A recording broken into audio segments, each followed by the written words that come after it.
मैं कुछ तस्वीरों से आपको दिखाऊंगा कि मुख्यमंत्री जी की यात्रा की असली सच्चाई क्या थी। जो दूसरी तस्वीर है, मुख्यमंत्री जी को हम सब जानते हैं, फोटोग्राफी का बहुत शौक है। जिस समय ये भी एक तस्वीर आप देखेंगे मुख्यमंत्री जी के पिक्चर को, अगर आप जूम करेंगे तो उसमें स्पष्ट है मुख्यमंत्री जी कैमरा लिए हैं। मुख्यमंत्री जी का जाना आना सबकी जिम्मेवारी एक पीआर और इवेंट एजेंसी को दी गई थी 4.5 करोड़ में। जो तस्वीर उन्होंने दिखाई ये बार्सिलोना फुटबॉल क्लब की है। अब जो सबसे आपत्तिजनक पार्ट है, ये आरसीबी जो बार्सिलोना क्लब है, इसके मालिक का नाम है चेंग यान शेंग, जो एक चाइनीज बिजनेसमैन है। आज इस प्रेस वार्ता में सभी प्रेस के मित्रों का स्वागत है। सबसे पहले हम स्वागत करना चाहेंगे माननीय मुख्यमंत्री जी का झारखंड की धरती पर उनकी वापसी के लिए।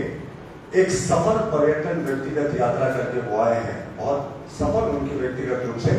अगर आप पर्यटन के लिहाज से देखें, जो उनकी यात्रा थी वो रही यूरोप के 2 सबसे खूबसूरत सैनिक जगहों का उन्होंने दौरा किया, स्वीडन और स्पेन का। और पर्यटन की दृष्टि से इन दोनों देशों में 14 करोड़ से ज्यादा पर्यटक आते हैं प्रत्येक वर्ष। तो मुख्यमंत्री जी को इस सफल पर्यटन यात्रा की बहुत शुभकामनाएं।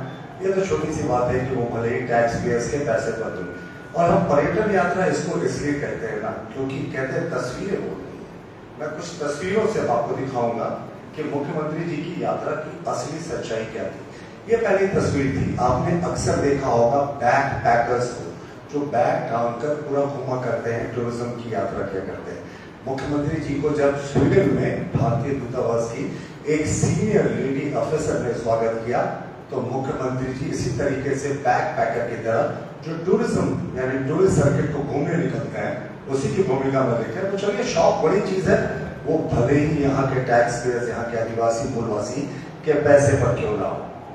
जो दूसरी तस्वीर है, मुख्यमंत्री जी को हम सब जानते हैं, फोटोग्राफी का बहुत शौक है। जिस समय बेटी अंकिता इलाज के लिए तड़प रही थी उसमें, उस समय भी मुख्यमंत्री जी बगल के डैम में गए थे, सारे विधायकों को लेकर सैर सपाटा की फोटो खींचते तस्वीर आई थी। ये भी एक तस्वीर आप देखेंगे मुख्यमंत्री जी के पिक्चर को, अगर आप जूम करेंगे तो उसमें स्पष्ट है मुख्यमंत्री जी कैमरा लिए हैं।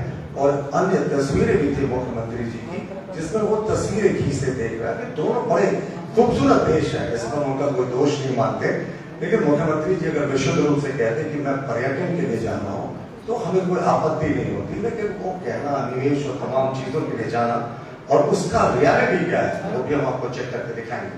देखिए, एक अधिकारियों की बड़ी फौज है भाई, पर्यटन सचिव भी है, उद्योग सचिव भी है, तमाम तरीके का भारतीय दूतावास भी है मुख्यमंत्री जी को सब तरह का सपोर्ट देने के लिए।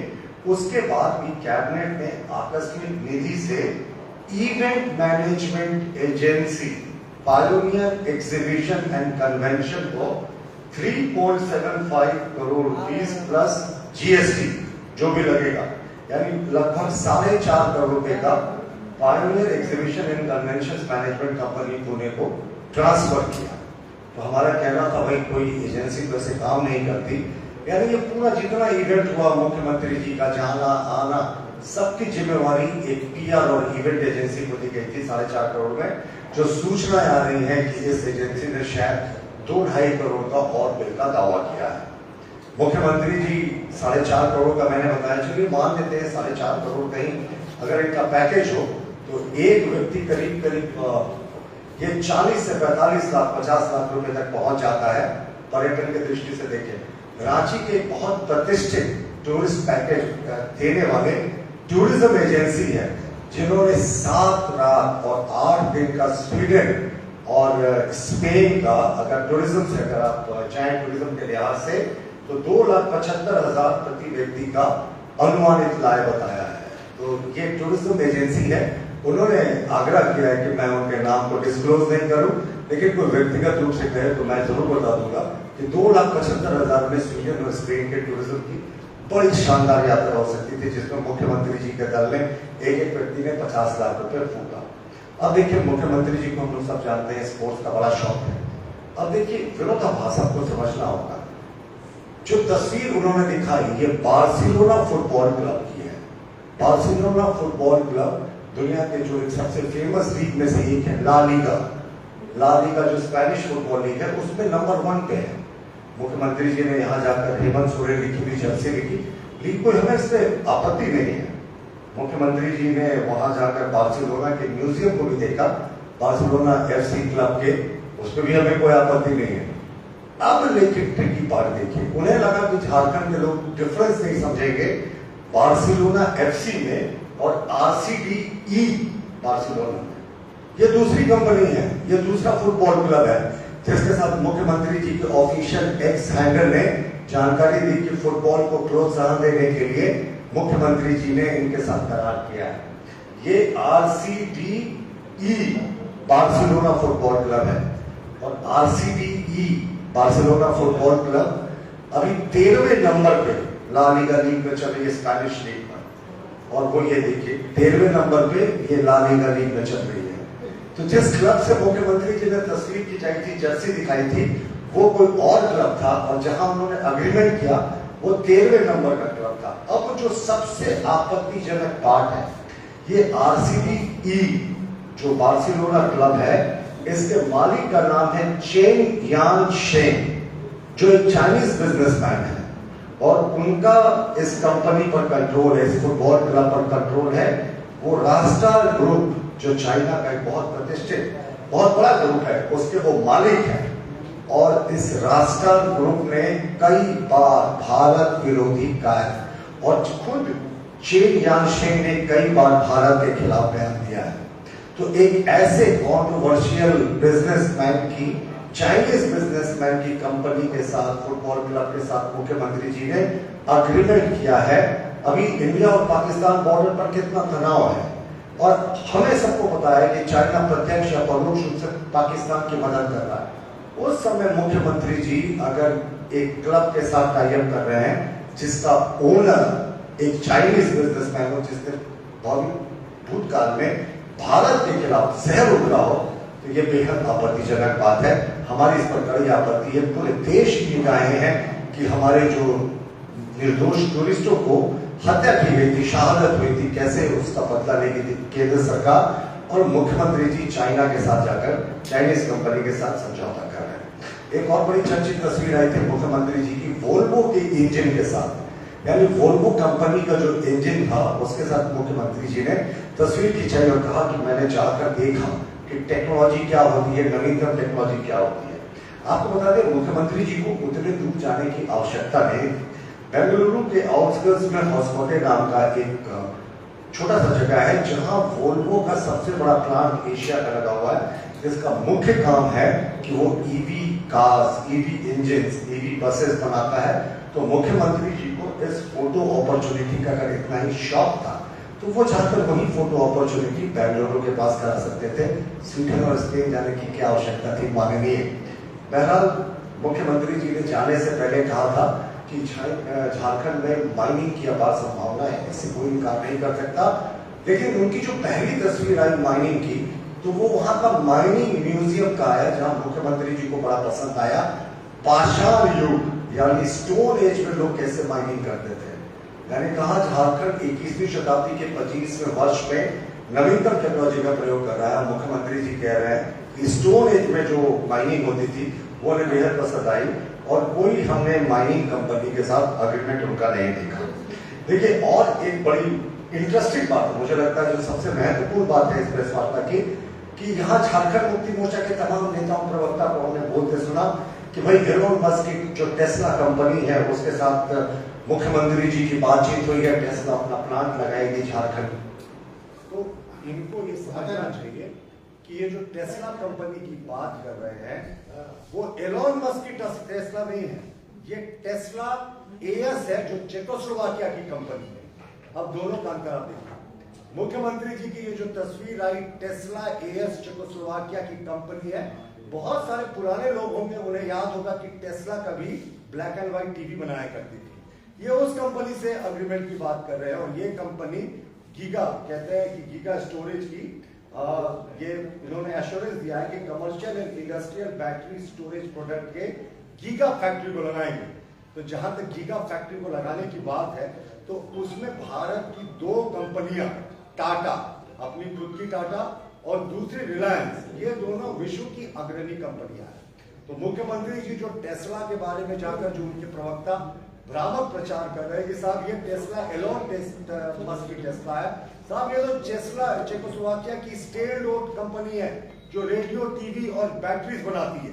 तो ये भ्रम नहीं फैलाना चाहिए माननीय मुख्यमंत्री जी को। और हमारा यही उनसे अंतिम में भी आग्रह होगा कि एक वो उनको श्वेत पत्र जारी करना चाहिए कि इस पूरे दौरे का क्या फलोफल निकला, क्या उनका लबोलवाब निकला, क्योंकि कैबिनेट से इनको स्वीकृति 4.5 करोड़ के आसपास की इवेंट मैनेजमेंट कंपनी को दी।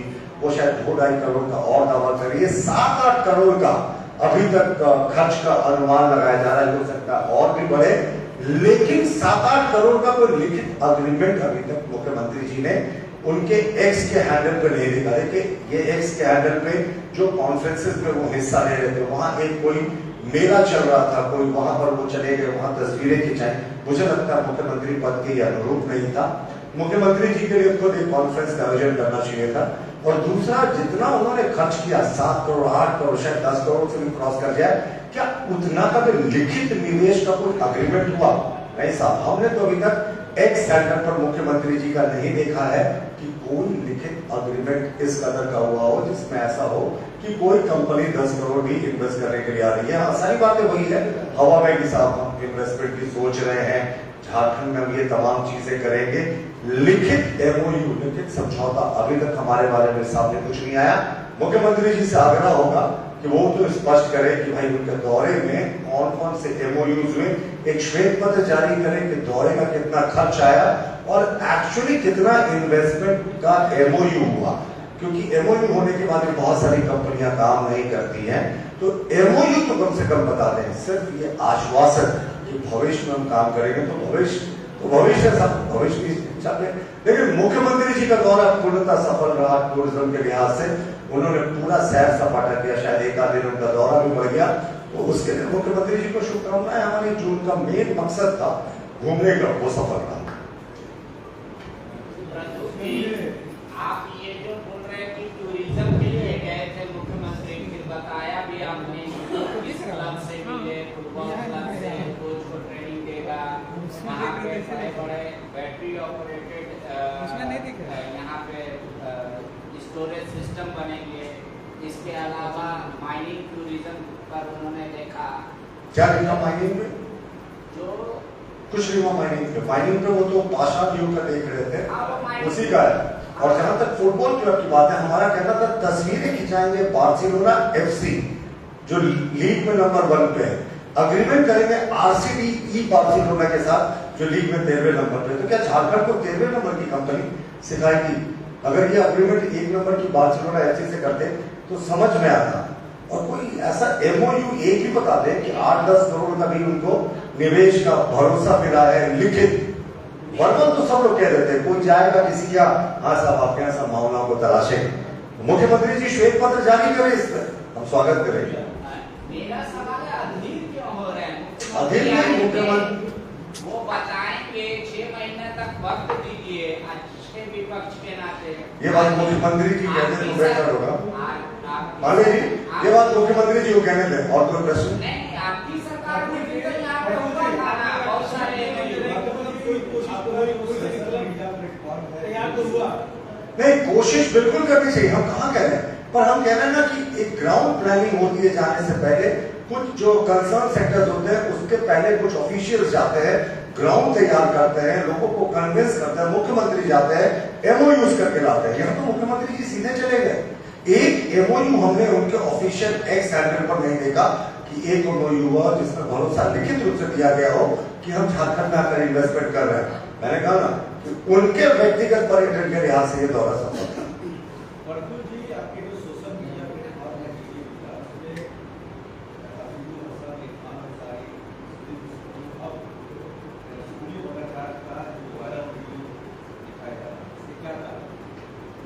देखिए, प्रेस कॉन्फ्रेंस से करीब प्रश्न हो गया, लेकिन मैं इसका छोटा सा जवाब दूंगा। झारखंड मुक्ति मोर्चा का तुष्टीकरण में वोट बैंक की राजनीति के कारण मुसलमानों के प्रति जो विशेष प्रेम है ये छिपता नहीं साहब। आप मुसलमानों को मुख्य धारा से जोड़ेगा, लेकिन यहाँ क्या होता था, हिंदू फतवा लिखने पे जेल भेज देते हैं, मुस्लिम होटल चलता रहता है, कुछ नहीं होता। यहाँ सामान्य विद्यालयों को आप उर्दू विद्यालय बना देते हैं, कुछ नहीं होता। यहाँ रविवार की छुट्टी को बदलकर फ्राइडे कर देते हैं एक क्षेत्र के मुसलमानों के हिसाब से। एक मुस्लिम अधिकारी IAS सीने ठोकर कहता है कांग्रेस के विधायक को, मैं मुसलमान हूं और आप मुसलमानों की वोट जीते हैं, थोड़ा होश में रहिए। तो ये जो अपीसमेंट है, ये तो सरकार का धरोहर रहा, ये सरकार का यही मूलतः ट्रैक रिकॉर्ड रहा जी।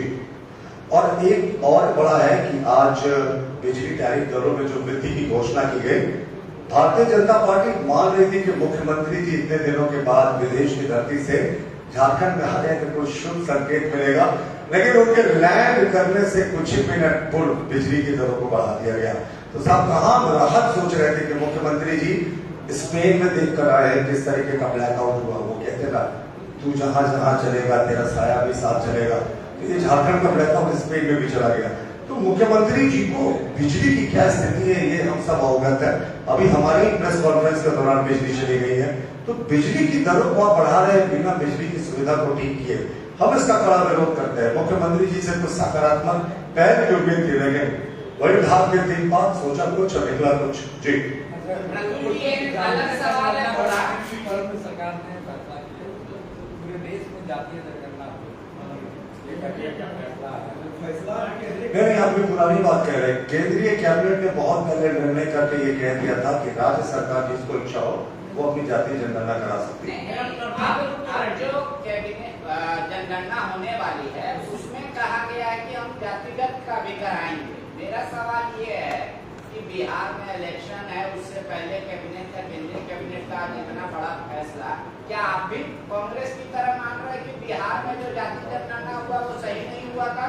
देखिए, इसको सब चीज को चुनाव से नहीं देखना चाहिए। ये तो कुछ कांग्रेस नेताओं को भी बोलते ना कि सीमा पे तनाव है क्योंकि अभी चुनाव है और बिहार में चुनाव की बात कर रहे थे। तो ये जो एक तरीके का नैरेटिव बनाया जाता है, बिहार में जातीय जनगणना हो चुकी है और जातीय जनगणना पर जो लोग आज प्रश्न उठा रहे हैं कांग्रेस के लोग, ये वो भूल जाते हैं बिहार की जातीय जनगणना पर कि उन्हीं के अलायंस की सरकार थी आरजेडी के साथ जिस समय ये जातीय जनगणना हो रही थी। फिलहाल जो हमारा मुख्य उद्देश्य है कि मुख्यमंत्री जी को बहुत बहुत बधाई, बहुत दर्शनीय और रमणीय स्तरों का उन्होंने दौरा किया, उनसे आग्रह होगा कि उसकी तस्वीरों को भी जारी करें। धन्यवाद।